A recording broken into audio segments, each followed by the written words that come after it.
이 땅을 향하네. 생명의 주인 나를 움직이시네. 그가 어떤 사람은 사도로, 어떤 사람은 선지자로, 어떤 사람은 복음 전하는 자로, 어떤 사람은 목사와 교사로 삼으셨으니 이는 성도를 온전하게 하며 봉사의 일을 하게 하며 그리스도의 몸을 세우려 하심이라. 우리가 다 하나님의 아들을 믿는 것과 아는 일에 하나가 되어 온전한 사람을 이루어 그리스도의 장성한 분량이 충만한 데까지 이르리니 이는 우리가 이제부터 어린아이가 되지 아니하여 사람의 속임수와 간사한 유혹에 빠져 온갖 교훈의 풍조에 밀려 요동하지 않게 하려 함이라. 오직 사랑 안에서 참된 것을 하여 범사에 그에게까지 자랄지라. 그는 머리니 곧 그리스도라. 그에게서 온 몸이 각 마디를 통하여 도움을 받음으로 연결되고 결합되어 각 지체의 분량대로 역사하여 그 몸을 자라게 하며 사랑 안에서 스스로 세우느니라. 아멘. 하나님의 말씀입니다. 우리는 지금까지 계속 교회에 대한 하나님의 꿈을 살펴보고 있습니다. 여러분, 교회가 무엇인가에 대한 여러 가지 설명이 있겠지만 오늘은 교회를 이 땅에 세워진 하나님의 나라다라고 생각하고 하나님의 말씀을 계속 보겠습니다. 교회는 이 땅에 세워진 하나님의 나라. 주일학교를 다니셨던 분들은, 좀 좋은 주일학교를 다니셨던 분들은 이 찬양을 기억하실지 모르겠습니다. 독사굴에 어린이가 손 넣고 장난쳐도 울지 않는 참 사랑과 기쁨의 그 나라가 이제 속히 오리라. 아예 좋은 주일학교 다니신 분들이 좀 있으신 것 같고 독사굴에 어린이가 손을 넣고 장난쳐도 물지 않고 사자와 어린 양이 뛰노는 꿈 같은 나라, 하나님의 나라. 제가 지난주에 오한엽 수련회를 오클랜드 목사님들 함께 수련회를 월요일부터 수요일까지 참석하게 됐는데, 재작년과 작년에는 그저 이렇게 목사로서 참여를 하다가 올해부터는 임원으로 섬기게 됐어요. 이 책임을 맡는다는 것이 굉장히 무거웠지만 어떤 목사님께서 오셔서 이 목사님들을 섬기는 참 귀한 일이다 라고 이렇게 부탁을 하셔서 거절하지 못하고 섬기게 됐습니다. 이건 제 생각인데, 그래서인지 모르겠지만 하나님께서 이번 수련회에서 저에게 상을 하나 주셨어요. 수련회 중에 한 나이 지긋한 목사님께서 이렇게 부르셔서 점심을, 아주 맛있는 점심을 사주셨어요. 그것도 참 고마운데, 본인께서 목회를 시작하시고 초반에 한 5년 사이에 있었던 일들을 이렇게 들려주십니다. 그 시간이 저한테 참 큰 힐링과 도전이 되었어요. 이야기 중에 특별히 그 선배 목사님께서 개척하고 한 5년 사이에 있었던 일을 막 눈을 반짝반짝 하시면서 얘기하시는데 이렇게 표현하시더라고요.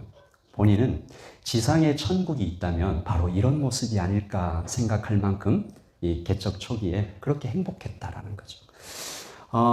많은 사람은 아니었지만 함께 예배하고 서로 사랑하고 하나님의 말씀을 전하면 그 말씀이 사람을 어떻게 변화시키는지 이렇게 막 보이는데, 그게 너무 감격적이었다라고 이렇게 이야기를 해주셨어요. 제가 그 이야기를 들으면서 참 부럽기도 하고 아득하기도 하고 간절한 기도가 또 제 속에서 막 일어나는 것들을 느꼈습니다. 이것이 저에게 큰 상이 되었습니다. 그래서 예담교회도 이런 고백을 드리는 교회가 되면 참 좋지 않을까. 우리 교회 하나님을 믿는 우리가 모여서 이렇게 예배를 드리는데 지상에 천국이 있다면 우리 교회 같은 것이 아닐까 라는 고백들을 여러분께서 이렇게 마음속에서 툭 터져 나오듯이 하는 그런 교회가 참 되면 좋겠다.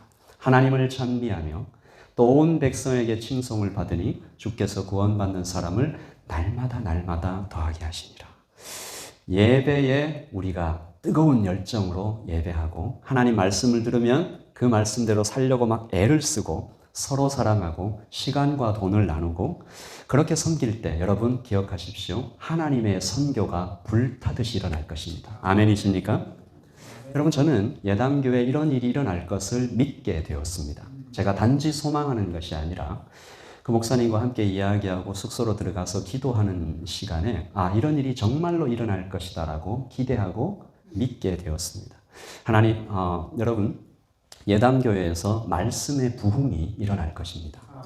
모든 가정과 목장에서 하나님의 말씀을 더 알기 원하는 거룩한 열정이 타오르게 될 것입니다. 제가 어제 찬양팀 연습을 하면서도 한 집사님께서 나누어 주셨어요. 그 말씀을 읽고 나누는 것에 대해서 조금의 막 어떤 경쟁심도 생기면서 나 이만큼 읽었어, 이만큼 읽었어. 그런 생각들이 계속 쌓여가는 것이 터뜨려질 것이다. 지난주에 저희가 예큐 수료식을 했지만 말씀을 읽고 묵상하는 것이 예큐반뿐 아니라 모든 성도의 삶에 이렇게 쭉 퍼져나가는 꿈을 꾸게 되었습니다. 여러분, 말씀이 우리 영혼의 양식입니다. 예수님께서 나의 양식은 하나님의 말씀을 듣고 그것을 행하는 것이다. 여러분, 읽을 때마다 부어주신 은혜에 감격하는 일들이 일어나고 알면 알수록 더 아름다우신 주님을 여러분이 계속 알게 될 때 우리가 뭘 하겠어요? 그 주님 앞에서 찬양하겠죠. 그래서 예담교회의 예배의 폭발도 일어나게 될 것입니다. 성령의 기름 부으심을 받은 예배 인도자들이 여기에 세워지게 될 것이고요. 그들이 경배하고 그들이 찬양할 때 한 사람도 빠짐없이 선명한 하나님의 임재와 영광을 보게 될 것입니다. 제가 어제 이 사랑의 교회 연합으로 찬양팀이 이렇게 서서 예배를 하는데 그 예배팀이 얼마나 회중 가운데 하나님의 임재를 마련해 드리고 하나님의 영광을 보게 되는지 제가 많이 기도하게 되었습니다. 여러분, 다윗이 하프로 찬양을 하는데 사울에게 붙었던 악령이 떠나가지 않습니까? 우리 아멘 하십시다. 예단교회 예배가 드려질 때마다 악한 영이 떠나가는 치유가 일어나게 될 것입니다. 주일 예배뿐만이 아니라 노래로 드리는 찬양뿐만이 아니라 어머님들의 주방에서 이런 일이 일어날 것입니다. 아버지들의 직장에서, 자녀들의 학교에서 삶의 예배가 일어날 것입니다. 함께 꿈꾸며 함께 예배드리며, 그래서 하나님의 영광을 맛본 어머니가 드리는 예배 때문에 자녀가 구원받을 것입니다. 아버지가 직장에서 예배드리면서 하나님의 영광을 보니까 직원들이 구원을 받게 될 것이고요. 손님들이 그것을 알아차리게 될 것입니다. 하나님의 선교가 이루어지는 것을 우리가 보게 될 것입니다. 하나님을 찬미하며 또 온 백성에게 칭송을 받으니 주께서 구원받는 사람을 날마다 더하게 하시니라. 아멘. 그리고 이렇게 예담교회에서 예배의 부흥이 일어나면 이것은 반드시 회개운동으로 이어지게 될 거예요. 온전한 예배를 드리면 우리가 무릎 꿇게 됩니다. 하나님, 꺾고 엎드리고 그러면 거기에서 하늘의 문이 열리게 되는 것을 볼 것인데, 여러분, 하나님께서, 우리 지난 수요일 날 우리 목사님께서 정말 귀한 말씀을 선포해 주셨는데, 하나님께서 은혜 주시려고 기다리고 계십니다. 그런데 그것이 어느 순간 막혀요. 왜 막힙니까? 이사야서 59장 1절과 2절이죠. 같이 읽읍시다. 여호와의 손이 짧아 구원치 못하심도 아니요, 귀가 둔하여 듣지 못하심도 아니요, 오직 너희 죄악이 너희와 너희 하나님 사이를 내었고 너희 죄가 그 얼굴을 가리워서 너희를 듣지 않으시게 함이니. 아멘. 하나님이 기다리고 계세요. 그 은혜를 막 부어주시려고 해요. 하나님께서는 또 이렇게 말씀하셨습니다. 역대하 7장 14절입니다. 같이요. 시작. 내 이름으로 일컫는 내 백성이 그 악한 길에서 떠나 스스로 겸비하고 기도하여 내 얼굴을 구하면 내가 하늘에서 듣고 그 죄를 사하고 그 땅을 고칠지라. 아멘. 하나님께서는 이렇게 수많은 약속을 성경에 기록해 두셨고, 예수님을 믿는 사람들이 다 회개하고 스스로 겸손히 기도하면서 하나님께서 주시는 기적도 필요하지만, 그 일상의 필요도 필요하지만, 하나님 자신, 하나님의 얼굴을 구하며 나올 때 하나님께서는 땅을 고친다. 죄를 사하시고. 여러분, 이 땅을 고친다는 게 무슨 뜻일까요? 땅은 기업입니다. 하나님께서 성도들에게 맡겨주신 하나님의 풍성함인데요. 생육하고 번성하고 땅에 충만하라. 여러분, 그런데 참 우리가 어리석을 때가 많아요. 땅을 주신 하나님을 보지 못하고 땅만 쳐다보고 있는 성도가 얼마나 많은가 생각합니다. 여러분, 제가 자꾸 땅 하니까 진짜 땅 생각하지 마시고, 하나님께서 우리에게 주신 모든 풍성함, 여러분, 가정도 땅입니다. 이 가정이라는 땅이 언제 고쳐질까요? 아버지가 회개할 때, 어머니가 회개할 때 이 가정이라는 땅이 고쳐집니다. 목사가 회개할 때, 장로와 집사와 권사들이 회개할 때 교회가 고쳐집니다. 교회라는 땅이 고쳐져요. 예수님께서 말씀하신 그 모습 그대로 막 회복이 됩니다. 조심스럽지만 제가 하나님의 말씀이니까 말씀 그대로 전하는 것도 여러분 받으십시오. 이것은 경제적인 풍요까지 포함하는 것입니다. 한국 땅에 복음이 들어왔잖아요. 복음이 들어온 이후로부터 한국이 가난에서 점점 벗어나는 것은 여러분 경제 지표로도 볼 수 있습니다. 이제는 오히려 열방에 선교하는 나라가 되었죠. 이 말씀이 이루어졌다라고 저는 믿는 것입니다. 내 이름으로 일컫는 내 백성이 스스로 겸비하여 악한 길에서 떠나고 고개를 숙이고 기도하면서 우리 한국교회가 얼마나 기도했어요. 그렇게 하나님의 얼굴 자신을 구할 때 하나님께서 한국이라는 땅을 고치고 계십니다. 많이 고치셨고요. 그래서 그 채워주신 은혜를 이제 열방으로 이렇게 나누어 가고 있다는 것이죠. 여러분, 우리의 필요와 쓸 것을 모두 아시는 하나님께서 내가 고친다라고 얘기할 때 이 고치는 수준이 그냥 조금 회복시키는 것이 아닙니다. 하나님이 고친다라고 얘기하실 때는 완벽하게 고치시는 것입니다. 태어나면서부터 안진뱅이였던 자를 예수님께서 고치셨을 때 그 안진뱅이였던 자가 일어나서 처음이니까 한 며칠은 그냥 쩔뚝거리면서 다녔습니까? 고침 받자마자 뛰었습니다. 완전한 고침. 그러므로 땅을 고치신다라고 하나님 말씀하실 때 이것은 영적인, 육체적인, 정신적인 필요가 모두 채워지는 하나님의 충만을 이야기합니다. 아멘이십니까? 지상에 천국이 있다면 이런 모습일까? 예당교회 멀지 않은 미래에 오늘 여기 참석한 우리 모두가 이런 고백을 드리면서 하나님께 나아가기를 다시 한번 간절히 기도합니다. 하박국 3장 2절의 기도를 하나님께 올려드리는 것이죠. 여호와여, 주는 주의 일을 이 수년 내에 부흥케 하옵소서. 이 수년 내에 나타내시옵소서. 아멘. 제가 이런 꿈을 꾸고 이것을 실제로 믿게 되면서 하나님 앞에 더욱 기도하면서 소망을 품게 되었고요. 그런데 하나님께서 이번 수련회에서 저에게 주신 상은 이것 하나만이 아니었습니다. 두 번째 상도 주셨는데 이 두 번째 상은 처음에 주신 상보다 어쩌면 더 중요하게 저에게 여겨졌어요. 선배 목사님께서 하나님 나라의 그 꿈, 아름다운 장면 이후에 들려주신 또 다른 이야기가 두 번째 상이었습니다. 여러분, 이제 이야기를 한번 진행시켜 볼게요. 지상에 천국이 있다면 이런 교회가 어떻게 됐을까요? 지상에 천국이 있다면이라고 말할 때 교회의 한 숫자는 한 이 정도 됐던 것 같아요. 말씀하시는 걸 봐서 한 100명 부흥됐겠죠. 하나님의 이 충만은 금세 소문이 나지 않겠습니까? 누가 왔겠습니까? 교회에 복음이 꼭 필요한 사람들을 하나님이 보내셨겠죠.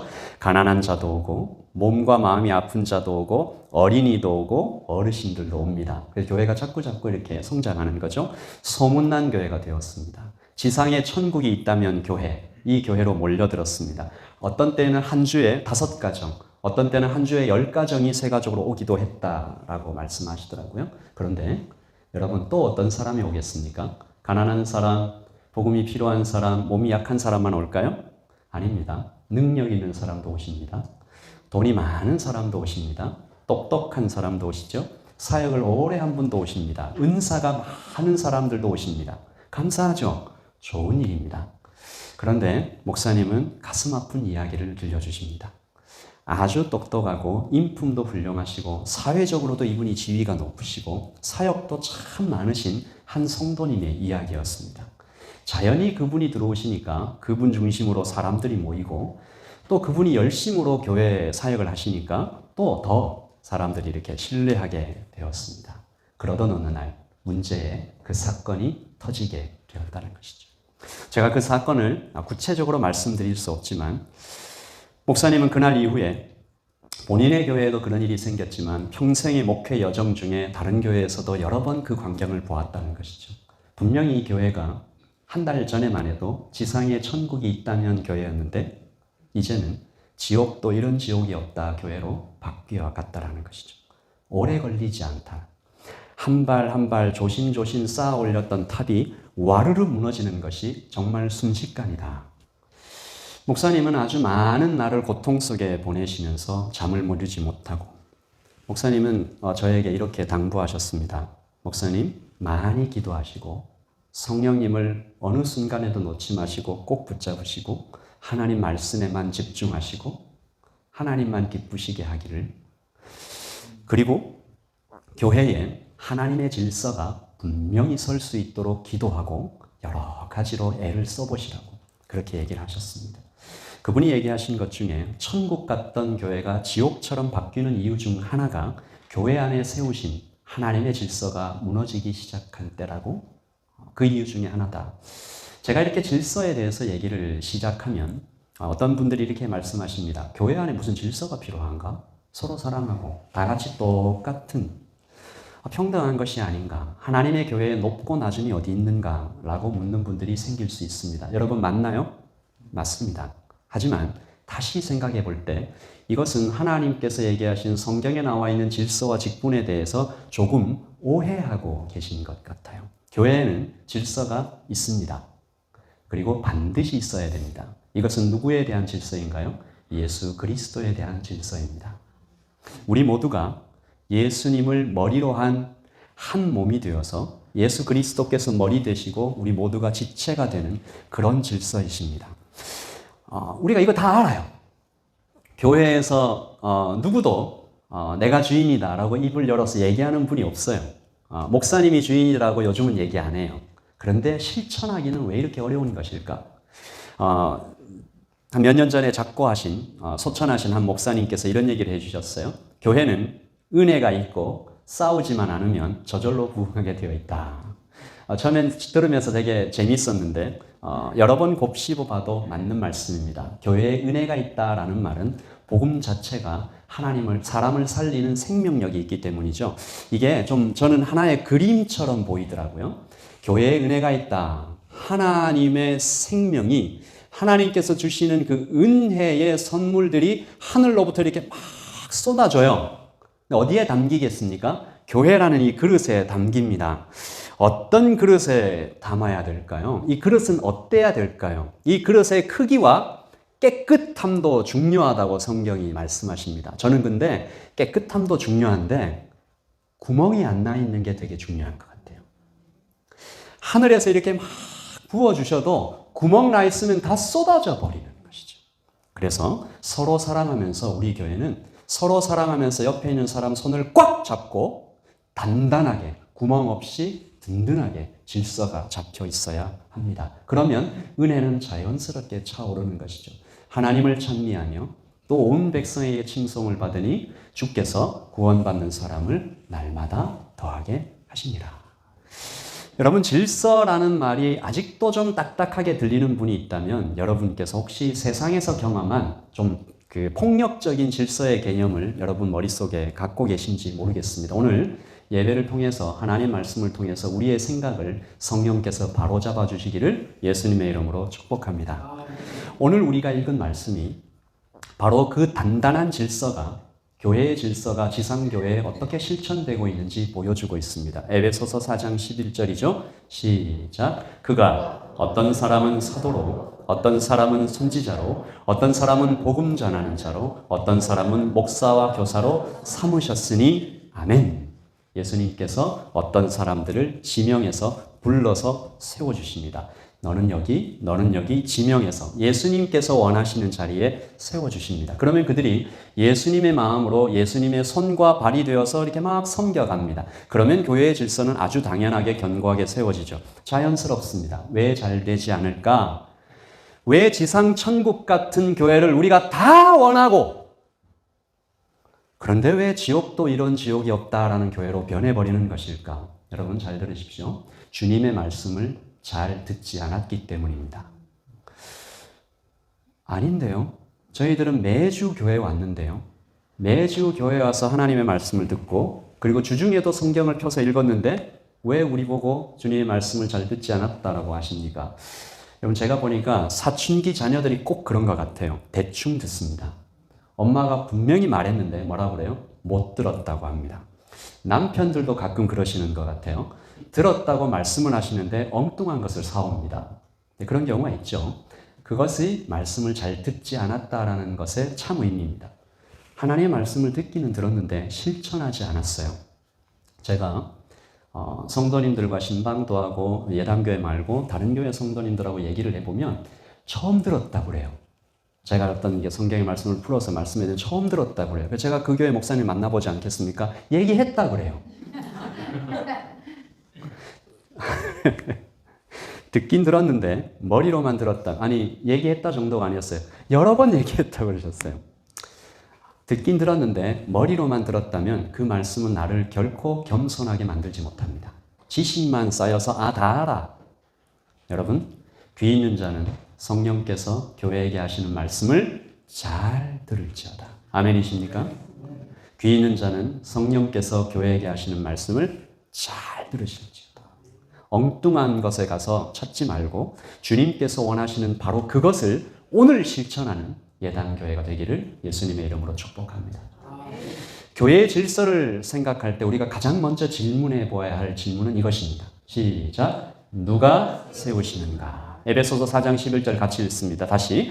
그가 어떤 사람은 사도로, 어떤 사람은 선지자로, 어떤 사람은 복음 전하는 자로, 어떤 사람은 목사와 교사로 삼으셨으니 여러분께 질문합니다. 누가 세우셨습니까? 하나님이 세우셨습니다. 누가 세우셨습니까? 성령 하나님, 성자 예수님, 성부 하나님, 삼위일체 하나님께서 세우셨어요. 그가 삼으셨다. 모르는 사람이 없어요. 그런데 어마어마하게 많은 사람들이 바로 여기서 넘어집니다. 예수님께서 세우셨지요 라고 말은 해놓고 목사가 세운 것처럼, 성도 중 누군가가 나를 추천해 준 것처럼, 옆구리 찔러서 한 것처럼, 사람이 없어서 할 수 없이 그 자리에 간 것처럼 나의 의지로, 바로 그러면 바로 그 사람이 그릇에 난 구멍이 됩니다. 그 구멍을 통해서 하나님의 은혜가 줄줄 새어나가는데 이 구멍에는 여러 가지 이름이 있습니다. 첫 번째, 교만의 구멍입니다.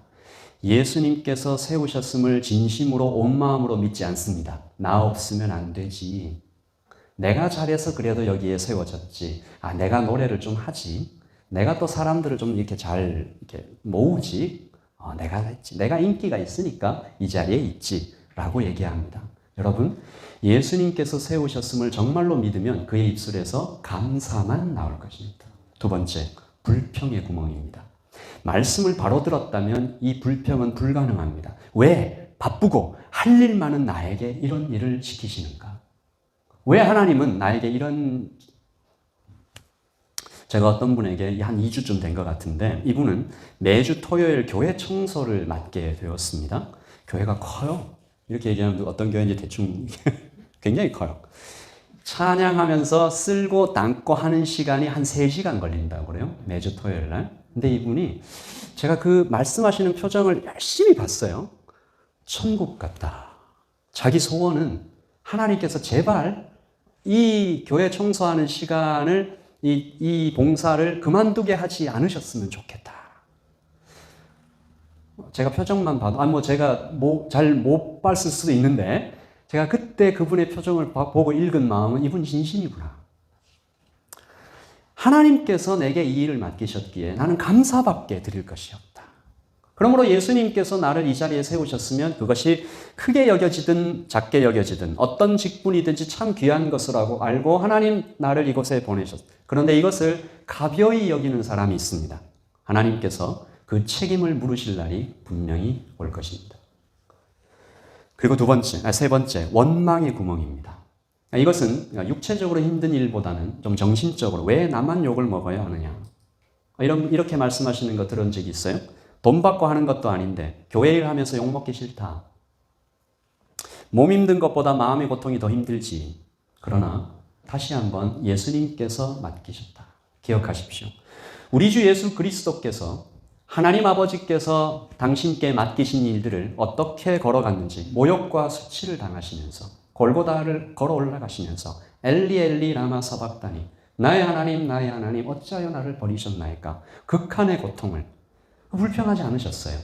초조해하지도 않으셨어요. 호소하셨지만 불평하지 않으셨습니다. 나의 원대로 마옵시고 아버지의 뜻대로 하옵소서라고 기도하였습니다. 그리고 네 번째, 이 구멍의 이름은 나를 인정해줘라는 구멍입니다. 직분을 맡을 때는 선서합니다.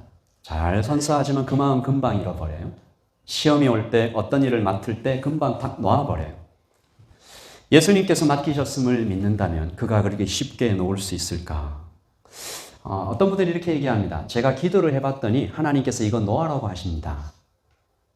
그럴 수 있죠. 하나님께서 기도해 봤는데 놓으라고 하실 때 놓을 수 있죠. 근데 정말 그런가? 다시 한번 우리가 살펴봅니다. 혹시 기분 상해서 그런 거 아니세요? 혹시 다른 일에 바빠서 그런 것 아니세요? 잠깐 기도하고 하나님의 분명한 응답이 오지도 않았는데 그냥 내려놓아 버려요. 우리 성령의 인도하심을 정직하게 받아야 됩니다. 여러분, 그래서 하나님께서 교회를 세우신 것입니다. 내가 그 이유를 하나님의 응답으로 받았다고 설명할 때 공동체가 다 함께 그러시구나 라고 함께 공감할 때 그것이 하나님의 뜻이라고 저는 믿습니다. 여러분, 제가 이런 구멍들 쭉 말씀드렸는데 사실은 그 구멍들이 다 제가 냈던, 제가 그 구멍으로 살았던 세월들을 고백해야 될 것 같습니다. 여러분, 제가 사역자가 되기 전이었습니다. 성도로서 한 교회에서 섬겨가고 있는데 어느 날 저에게 시험이 왔어요. 불평도 오고 원망도 오고 교만도 오고 다 왔습니다. 그래서 맡은 봉사를 그만두고 싶어졌어요. 봉사 자체는 참 좋았습니다. 찬양, 뭔 봉사인지 얘기했네요. 찬양을 이렇게 하고 너무 좋았어요. 근데 계속 마찰이 생겨요. 그리고 그때 팀장을 맡으셨던 그분들도 장로님들도 잘 도와주지 않고 목사님도 별로 마음에 안 들고 이것저것 참 불평이 많았습니다. 그래서 기도를 해보니까 하나님께서 좀 원하시는 것 같아요. 이제 그만두고 다른 곳으로 옮겨라. 호시탐탐 기회를 노리고 있었습니다. 이제 가야지. 그러다가 제가 책 한 권을 읽게 됐습니다. 존 비비어가라는 분이 쓴 순종이라는 책이었습니다. 이 목사님의 이야기였는데 이분이 학생부를 맡았어요. 하나님의 은혜로 그 학생부가 큰 부흥이 됩니다. 매달 마지막 주 금요일에 그룹별로 전도 파티를 열었는데 반응이 어마어마한 거예요. 기도하던 불신자 친구를 매달 마지막에 그 그룹에 초대해서 그 그룹에서 어떤 애는 노래하고 어떤 애는 조그마한 음식 준비해오고 어떤 애는 데코레이션하고 그리고 그룹 중 대표되는 친구가 이 분위기가 이렇게 막 무르익었을 때 딱 일어나서 나는 예수님을 이렇게 만났어 라고 이 간증을 하는 거예요. 여러분, 이 간증이 어떨 때는 목사의 설교보다 훨씬 강력합니다. 자기와 똑같은 문화를 공유하는 동년배 아이가 자기 친구인데 일어나서 나는 예수님 이렇게 만났어. 믿지 않는 학생들의 마음이 활짝 열리고 성령께서 그 학생부의 부흥의 역사를 일으켜 주셨어요. 매달 수십 명의 영혼들이 이 중고등부에 막 오는 거예요. 큰 은혜를 받았어요. 이 목사님이 6개월 후에 그러면 우리가 대형 전도 집회를 한번 해보자. 임원들도 좋아하고 학생들하고 같이 이렇게 준비합니다. 잘 준비된 계획서를 가지고 교역자회에 참석해서 의기양양하게 발표를 했어요. 그런데 담임 목사님께서 뭐라고 하세요? 그 행사를 취소하라. 이해가 안 돼요. 아무리 얘기해봐도 이게 하나님이 원하시는 일이고 제가 기도 중에 확신받은 것이고 막 얘기를 했는데 소용이 없어요. 결국 이 존 목사님이 화가 머리끝까지 치밀어 올라서 문을 쾅 닫고 교역자 회의를 뛰쳐나와서 차를 타고 집으로 퇴근을 해버렸습니다. 그리고 집에 가서 아내한테 우리 담임 목사님이 이런 하면서 막 얘기를 했더니 아내가 뭐라고 했을까요? 하나님의 뜻이 있으시겠죠. 이렇게 더 화가 났어요. 서재에 들어가서 막 씩씩거리면서 하나님께 따져서 물었습니다. 이럴 수가 있습니까, 하나님? 제가 잃어버린 영혼을 구원하려고. 그때 하나님께서 이 존 목사님에게 들려주셨던 하나님의 음성이 제 마음도 같이 찔렀습니다. 존, 왜 그렇게 화가 났느냐? 하지만 you must be very careful. 너의 입술을 조심해라. 너의 생이 끝나고 하늘에서 나를 만났을 때 나는 네가 평생에 이룬 수많은 사역의 성공보다 지금 네가 범하고 있는 불순종을 더 크게 다룰 것이다. 너는 내가 세운 권위에 도전하고 불순종하려고 하고 있다. 이것은 내가 싫어하는 것이다. 로마서 13장 1절과 2절 말씀입니다. 각 사람은 위에 있는 권세들에게 굴복하라. 권세는 하나님께로서 나지 않음이 없나니 모든 권세는 다 하나님의 정하신 바라. 같이 읽을까요? 그러므로 권세를 거스리는 자는 하나님의 명을 거스림이니 거스리는 자들은 심판을 자취하리라. 아멘. 제가 참 고백해야 될 것 같아요. 로마서의 이 말씀에 순종하기 어려운 사람들 찾으면 아마 제가 좀 앞자리에 있을 것 같아요. 제가 좀 지금은 제가 많이 순해졌는데 굉장히 좀 야당 기질이 좀 있고 제가 좀 그래요. 네. 그런데 책을 통해서 받은 충격을 안고 하나님의 말씀을 다시 읽었을 때 성령의 검이 제 심령을 깊이 찔렀습니다. 내가 지금 죄를 짓고 있구나. 나도 그 목사님처럼 하나님께서 세우신 권위에 도전하고 있구나. 그래서 깨달았습니다. 이 불평이 참 많은 것 같았던 그 봉사의 자리가 우연이 아니고 하나님께서 나를 어떤 형태로든 좀 훈련시키려고 그 자리에 두신 것이구나. 그것을 깨닫고 하나님의 깊은 뜻이 있었구나. 여러분, 그 뜻을 제가 발견했을 그때를 제가 다시 돌아보면 그때가 그 하나님의 뜻을 제가 잘 본 게 맞을까요? 맞습니다.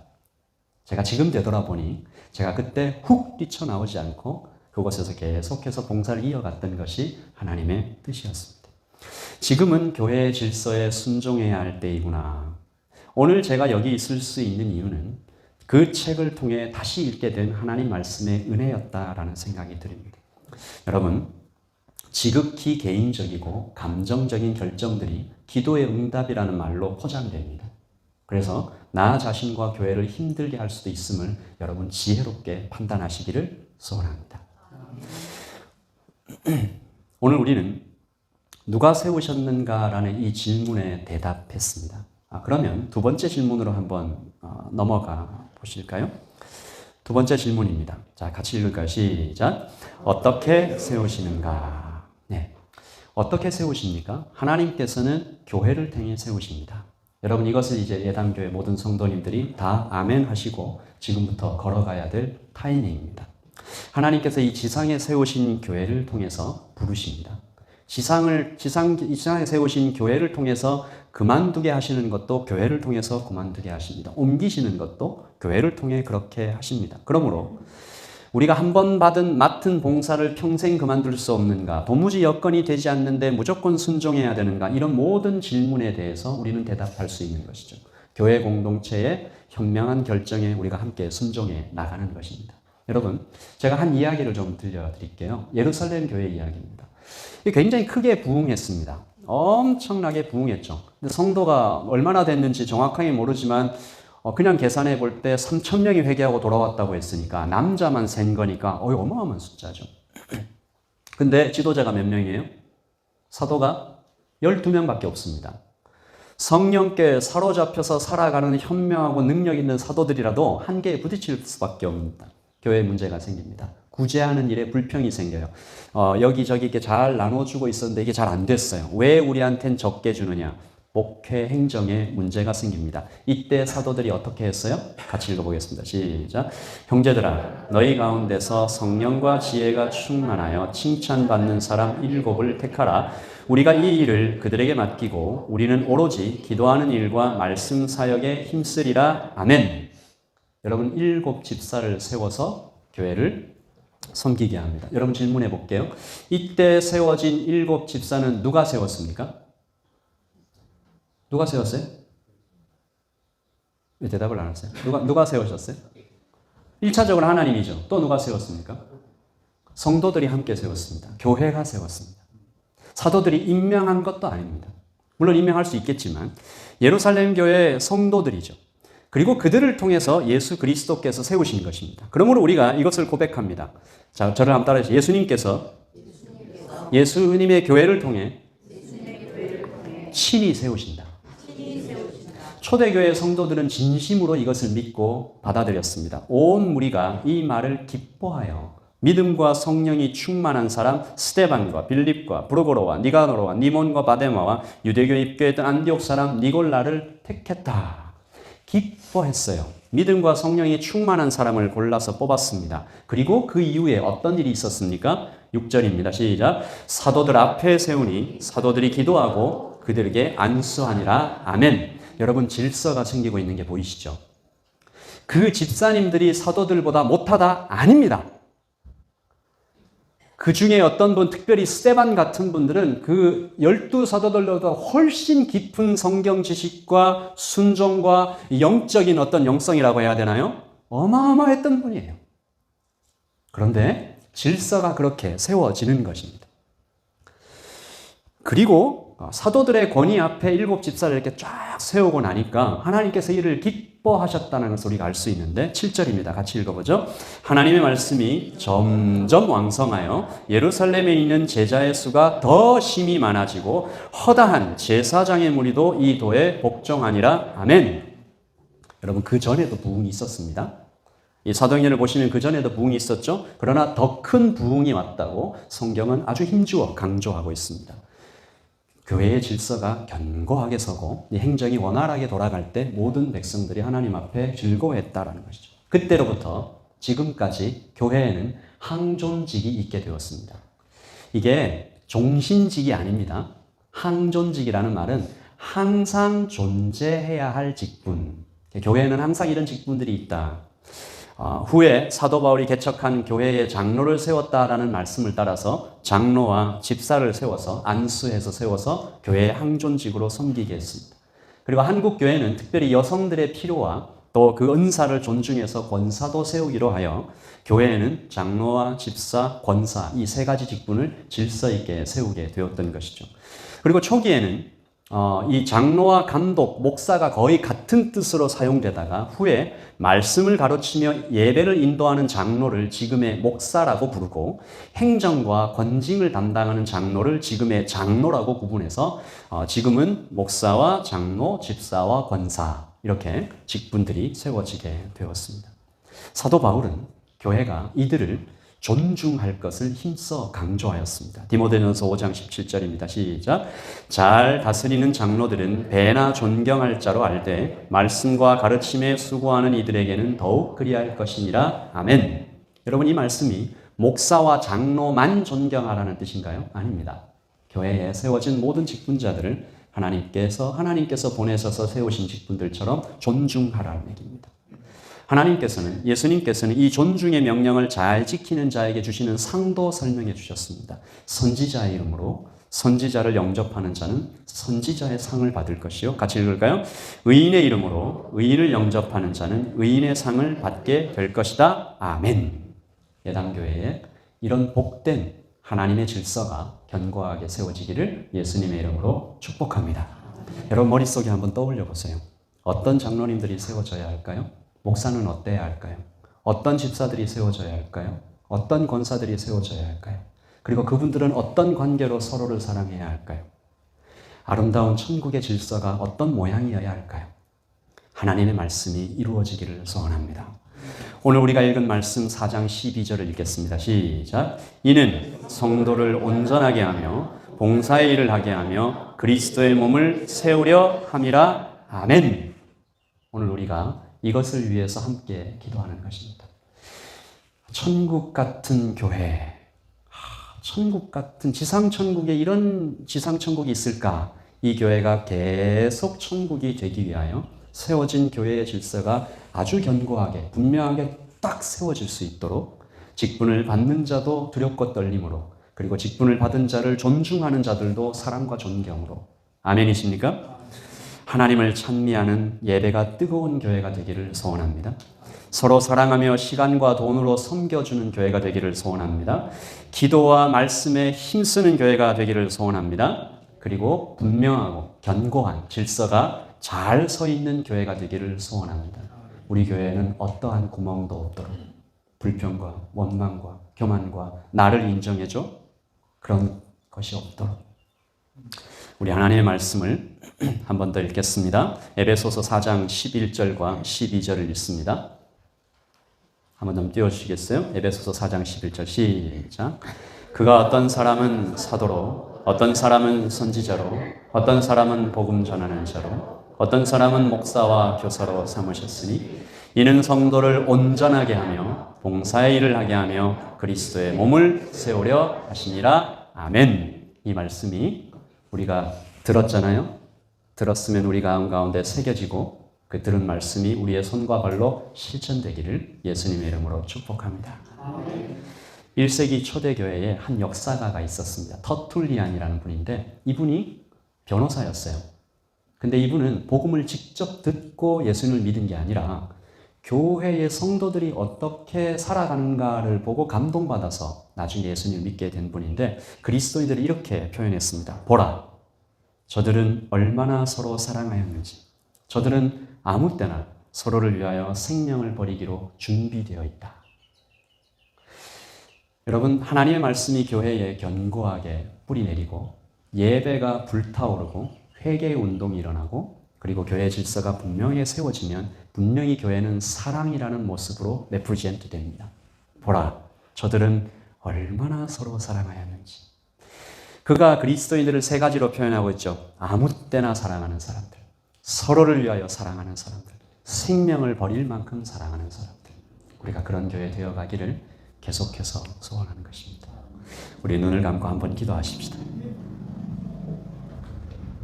오늘로부터 주님의 은혜가 시작되기를 원합니다. 우리가 다른 사람의 시선과 또 내 마음에 있는 어떤 것들을 다 내려놓고 자유하기를 원합니다. 우리 안에 있는 불평과 원망과 교만과 나를 인정해줘 같은 그런 모든 생각들이 다 내려놓아지기를 소원합니다. 오늘로부터 예담교회 부흥의 원년이 시작되기를 소원하고 하나님, 우리에게 아름다운 장로를 주시옵소서, 아름다운 집사를 주시옵소서, 하나님 기도하는 권사들을 주시옵소서. 아버지 하나님, 저기 앞에서 설교하고 있는 저 목사를 하나님 말씀에 붙잡힌 성령에 사로잡힌 목사로 하나님 계속해서 세워주시옵소서. 우리가 서로를 사랑하고 존경하며 누군가 예담교회를 밖에서 바라볼 때 보라, 저들은 얼마나 서로 사랑하고 있는가. 우리 같이 교회를 위해서 한번 기도하겠습니다. 기도하십시다. 믿음으로 고백하지요. 시작된 날 주님의 눈이 나의 삶을 다스리고 새롭게 하네. 자유 안에 죄와 사망으로부터 나의 삶은 영원한 충만함을 우리를 부르신 곳 그대로다. 주의 은혜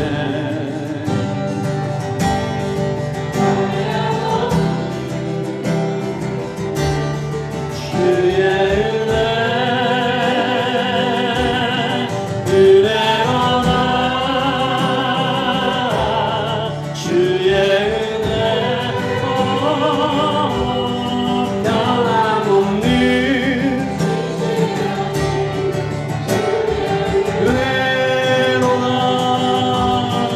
은혜로다.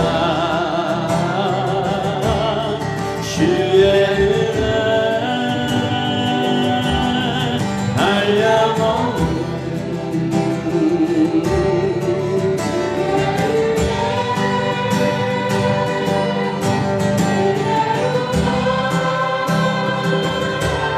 주의 은혜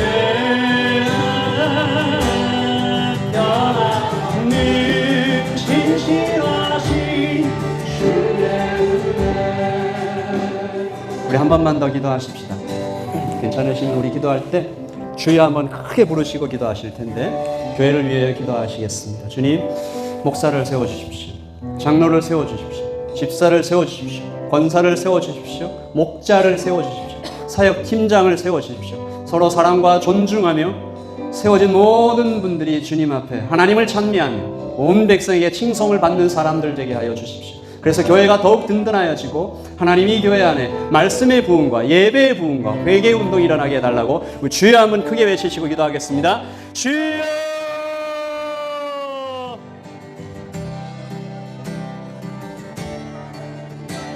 주님!